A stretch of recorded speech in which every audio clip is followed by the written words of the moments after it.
নমস্কার বন্ধুরা, আপনার ইউটিউব চ্যানেলে আপনাদের স্বাগত। আজকে নিয়ে এলাম মেগা খবর। আমির খানের সিতারে জমিন পার ছবির একেবারে ইতিহাস সৃষ্টি করল। শুধু বাংলা নয়, ভারতের সিনেমা দুনিয়াতেও নতুন দিশারি। 20 জুন 2025 দিকে মুক্তি পাওয়া এই ছবি এখনও পর্যন্ত যে কেউ যে কোনো মানসিক বা শারীরিক সক্ষমতা থেকে সবাই বুঝে ও উপভোগ করতে পারছে।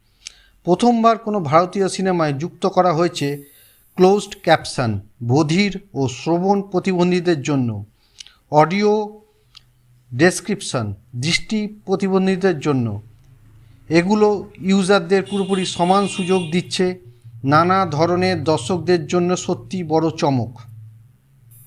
এই ছবি পরিচালনা করেছেন আর.এস. প্রসন্ন এবং এতে আমির খান নিজেও অভিনয় করেছেন জেনেলিয়া ডিসুজার সঙ্গে।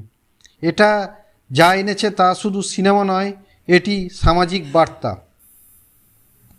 বাংলাদেশ থেকে মহারাষ্ট্র, কলকাতা থেকে দিল্লি, যে কেউ দেখছেন তুলনায় পরিবর্তন অনুভব করছেন। এবার সিনেমা শুধু দেখার ব্যবস্থা না, বরং সবাইকে বোঝার ও অনুভবের সুযোগ দিচ্ছে। বন্ধুরা, আজকে এইটুকু খবর ছিল সিতারে জামিন পায়ের অসাধারণ যাত্রার। আপনারা কি ভাবছেন? এইভাবে আরও ছবিতে এমন অডিও ক্যাপশন সুবিধা আসা উচিত? নিচে মন্তব্যে জানাতে ভুলবেন না।